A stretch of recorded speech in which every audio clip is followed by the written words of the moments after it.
One of my favorite things about staying in a vacation rental is the kitchen.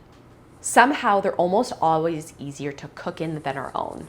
Not because they're bigger, not because they have better gadgets, but because every single thing in that kitchen has a purpose. And it got me wondering, what if we decluttered our kitchens the same way?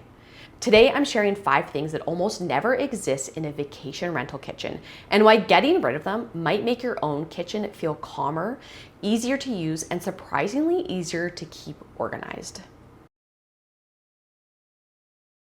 When we stay at a rental house, typically the host will always give us like a detailed list of instructions. So like how to get in and out of the house, turn on the dishwasher using the tabs that are in the green tub under the kitchen sink, or they'll tell us that the filters for the coffee maker are in the cupboard to the right of the mugs, which means that we can assume everything in the kitchen is current. It works properly, it relates to something you still own, and it's functional. So in my mind, if an item doesn't fall under these instructions, or it can't be explained as part of like the rental agreement or expectations, then do we really need it? Probably not, because it just doesn't make sense to keep something that isn't for something we currently own or use. Throughout this video, every item has to pass one simple test. Would this make sense in a vacation rental kitchen? If not, why is it still in ours? The first thing to declutter, like your kitchen is a vacation rental, is anything that isn't current. And in a kitchen, this can include a bunch of different things.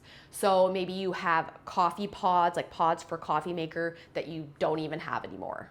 Or maybe you have like a little shelf that was for a fridge that no longer is even in the house. Dead batteries, a charger for a wireless speaker that stopped working 3 years ago and you've already got rid of it.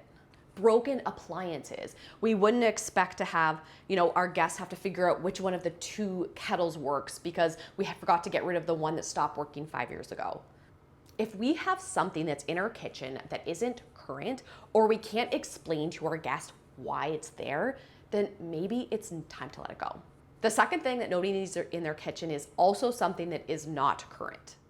We had a client a while back who was struggling with her kitchen. It was just really overwhelming. She couldn't get a handle on it. And as we started to work on it, we dug in, we found out that she had actually had a small catering company and kind of like on the side. However, she was no longer doing it, but still had so many of the materials, equipment, supplies that she had used for the company. But most of it she had not used in ages and did not need anymore.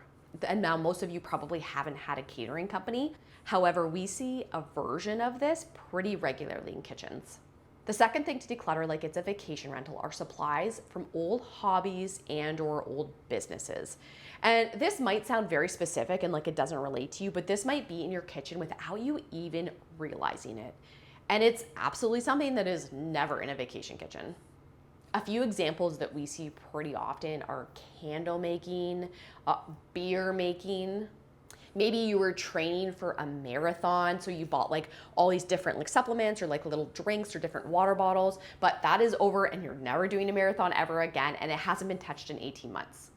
Baking is obviously a big one for a lot of people, and maybe we do want to keep some of the basic supplies, but do we really need, like the 10 custom cake molds that we used to do when we made them for birthday parties? Maybe we used to be a Girl Guide leader, and so we have an entire drawer jammed with all sorts of Girl Guide materials and badges and paperwork that you do not need anymore, that you are no longer even a part of. People renting a home don't want to have to dig through equipment or supplies from old hobbies that you used to have. When someone stays in a rental, every single item has to earn its place. It has a purpose, it works, someone is actually going to use it, and that's the mindset I want us to borrow. Next is a major one that pretty much everybody hates dealing with. Very often, rental homes, especially if they're in a very touristy area, will include they'll have some brochures and some maps of the area. They might give you like a list of the top 10 restaurants or the 3 places that deliver pizza, or they'll give you like the list of the house rules. And sometimes these are in like the kitchen drawer. Sometimes they're organized on like a very nice binder. But what vacation home kitchens do not have is any other paperwork. The third thing to declutter, like your kitchen is a vacation rental, is paperwork. And yes, some of us do keep paperwork like intentionally in our kitchen. So maybe we love having our current bills are in our utility drawer, or a lot of kitchens will have like that little like office nook area with like a little desk, and we, strategically put our kids' homework into the different cubbies, things like that. But for us to clarify between paperwork that maybe is necessary and we want to keep, and paperwork that is just clutter, is thinking about what happens in vacation rental homes between guests. And that is that we have a cleaner or a team of cleaners come in and get rid of all trash and clutter. And very often that includes any paper they find. So one way for us to decide what paperwork we should declutter is by asking ourselves, would a cleaner get rid of this before the next guest came in? So for example, maybe the cleaner finds passports, or they find a itinerary, like a little travel document that has train tickets and it has like a very detailed itinerary. Both of these things, they might think, oh wow, this like looks really important. The last guest probably just forgot it, and they're gonna contact the host to contact you. But on the flip side of that, if they find, crumpled up receipts that are on the kitchen counter that had come out of someone's pocket, or they find like little paper placemats that your kids had drawn on at dinner the night before, that stuff, that is all going straight in the trash. So if we ask ourselves the paperwork in our kitchen, would a cleaner get rid of it between guests? And if so, maybe we should too. The next type of kitchen clutter is probably the number one thing we see in kitchens, but luckily it's usually pretty easy to get rid of, usually. My number one favorite thing about vacation rental kitchens is that everything is so easy to find. The cupboards are so easy to manage. Like, oh, there's the bowls, there's the mugs. Oh, that was so easy to grab my mixing bowl to put our popcorn in. And usually the key reason why the kitchen cupboards are organized is because they do not have excess. They have exactly 10 plates, 8 wine glasses, 12 forks, 2 spatulas. And this simple, very, very basic step is actually, I would say, the key to an organized, decluttered, easy to live in kitchen. The fourth thing to declutter, like your kitchen is a vacation rental, are excessive everyday items. Like, do we truly need 5 frying pans? Do we use them all? Is our drawer more or less organized because we've shoved in 4 different types of potato mashers? If you're thinking, okay, Marian, yes, I get it, but like, how much is the right amount? This will obviously depend on how many people are in your household, what kind of space you have, do you entertain? However, there's one question that I would say was a great indicator of whether we have the right amount or not, which is, could a friend come stay at your house without you there? So if you were out of town and your friend needed a place to stay for a couple nights, could she come into your house and easily find what she needed to make toast in the morning or make herself spaghetti for dinner that night? Could she find the placemats for the dining room table? Could she find the wine glasses because you know that she loves wine? And if the answer is yes, absolutely, Marianne, then maybe you have just the right amount. But if the answer is absolutely not, she would have to dig through like my over full cupboards just to find the cutting board, then maybe it's time to let some stuff go. Okay, the next one might sound obvious, but I am proof that this is a category that can be completely ignored for a really long time. My friends and I actually went to a rental house just a few months ago. We went away just for a night away without the kids. It was lovely. And we went to a vacation rental home. And while I was there, it got me thinking about how a lot of vacation homes, like, you don't officially are provided food.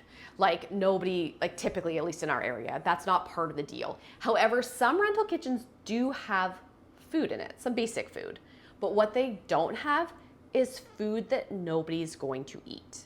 So at the house we stayed in, they had, like a bottle of ketchup in the fridge, and they had a bag of sugar, and I think they had like a little thing of honey, and they had salt and pepper, like those basic things that it's very common that probably whoever's staying at your house is going to use those.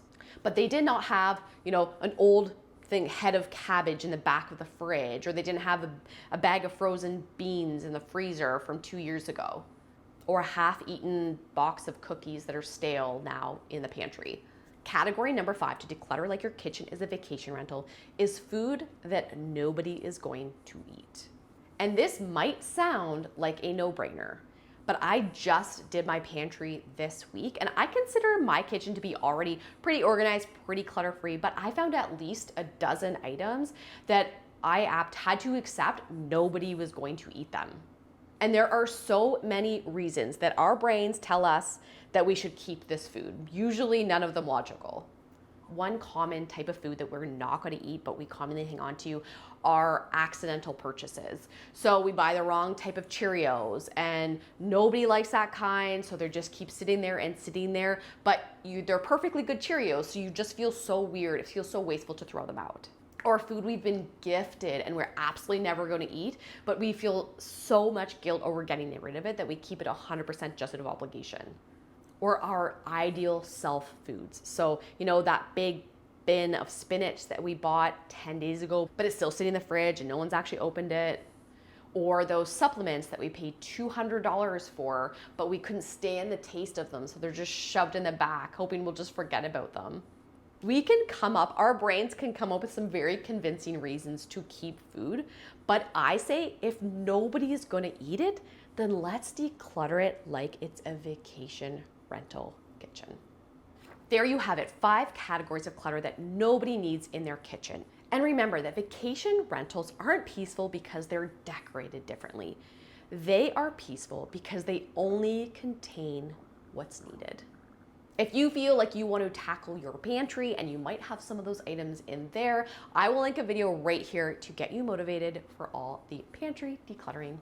Thank you guys so much for watching. Thank you for being here, and I'll see you next one. Bye guys.